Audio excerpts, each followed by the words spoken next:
Кыргызстандын тигүү тармагы мыйзамсыз ишкерлердин айынан жок болуп кетүү коркунучунун алдында турат. Инвестордун атын жамынган чет өлкөлүктөр текстилдик материалдарды ири көлөмдө сатып алып, сапатсыз кийимдерди тигип арзан баада Орусиянын аймагында сатып келишет. Ошондон улам Кыргызстанда жасалган деген соода маркасына зыян келтиришүүдө. Бизден, например, Дордойдон 650дөн сатсак, карго менен, жол киреси менен аларга бир 750 сом болуп калат экен. Алар Москва, Люблино торговый центрге прям ошол жерге КамАЗ менен алып барышып 580ден беришет.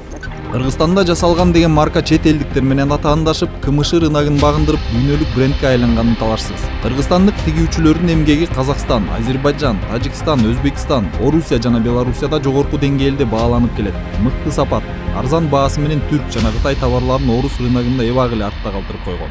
Бул биз паспорттун уровенин көтөрүш үчүн канча жыл иштегенбиз да. Бул аябай чоң эмгек. Эртең менен таң атпай келесиң, модель издеп чыгарыш үчүн бир 10 күн кетет, например. Чисто мамлекетке чотурган акча бул жерде патент, земельный налог, цехтин ар бир машинага төлөйсүң, анан өзүнчө патент аласың цехке дагы, например, ачып атканда. Ошолор. Бул ошол баага алып келгенде, булар ошол төлөбөй эле да. Мисалы үчүн патент төлөбөйт. Цехтеги ар бир кыздарга мисалы үчүн машина патент төлөшпөйт, например.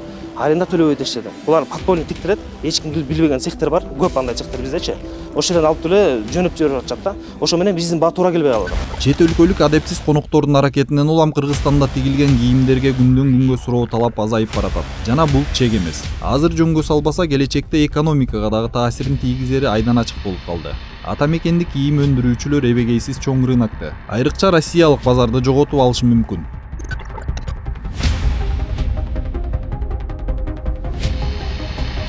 Жеңил акчага алданып, жергиликтүү көмүскөдөгү тигүүчүлөр өз иш аракеттери менен көптөгөн жылдар бою түзүлгөн текстиль жана тигүү өндүрүшүнө коркунуч келтирип жаткандыгын толук түшүнүшпөй жаткан чагы. Тигүүчүлөр чет элдик жарандардан буйрутма алып шашылыш түрдө тигип, эч кандай сапатты сакташпаганы маалым. Анын үстүнө мыйзамдуу иштеп, салык төлөшү күмөн жаратпай койбойт. Көпчүлүгү көмүскөдө иш алып барып жатканы эч кимге деле жашыруун эмес. Мындай көрүнүш бүгүнкү күнгө чейин уланууда.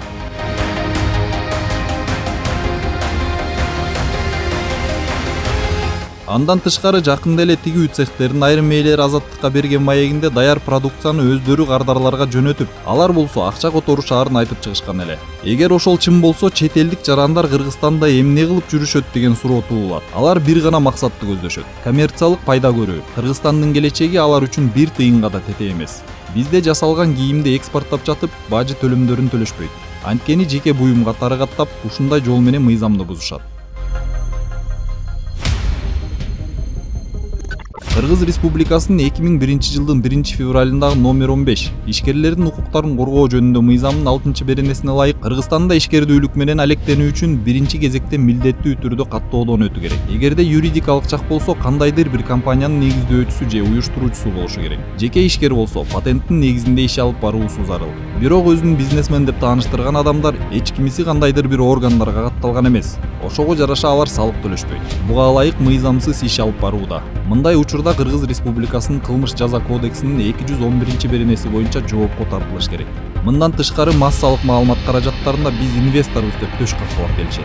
Кыргыз Республикасынын 2003 жылдын 27 мартындагы номер 66 Кыргыз Республикасындагы инвестициялар жөнүндө мыйзамдын 1 беренесине ылайык инвестор деп ишканаларга, акцияларга ээлик кылган, түз инвестицияларды тарткан адам гана инвестор болуп саналат. Эп болуп жаткан адамдар болсо эч кандай шартта инвесторлордун ролун аткара алышпайт. Алар рынокто монополияны орнотуп, атаандаштыкты чектеген гана соодагерлер. Буга ылайык алар атаандаштыкты макулдашуу жолу менен чектегендиги үчүн Кыргыз Республикасынын кылмыш жаза кодексинин 216 беренеси боюнча жазаланышы керек. Россияга жөнөтүлгөн товарлар Made in KG бренди менен болуп жаткан жагдайды эске алганда, соода маркасын мыйзамсыз пайдаланганы үчүн Кыргыз Республикасынын кылмыш жаза кодексинин 218 беренеси боюнча жоопко тартылышы керек. Белгилей кетсек, жеңил өнөр жай тармагында иштеген кызматкерлер бул жагдайды мыйзамдуу жол менен чечип берүү үчүн тиешелүү органдарга бир нече жолу кайрылышкан. Бирок эч кандай майнап чыккан эмес. Тескерисинче, коңшулар бул кырдаалды улуттар аралык араздашуу катары сыпатташып, кыргыздар тажиктерди өлкөдөн чыгаргысы келет деп бир нече жолу митинг уюштурган болчу. Алдыңкы сапка жергиликтүү тигүүчү аялдарды салып, көбүнчөсү сыр бербей сырттан көзөмөлдөп турушту.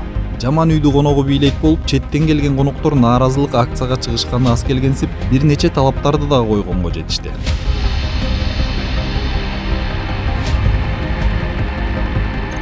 Жогорудагы айтылган жагдайларды эске алып, тигүү тармагында алектенген ишкерлер бул маселени чечүү үчүн бийлик органдарына кайрылышат. Коңшу мамлекеттен келген жарандар Кыргыз Республикасынын мыйзамдарын канчалык деңгээлде аткарып жаткандыктарын текшерүүнү өтүнүшөт.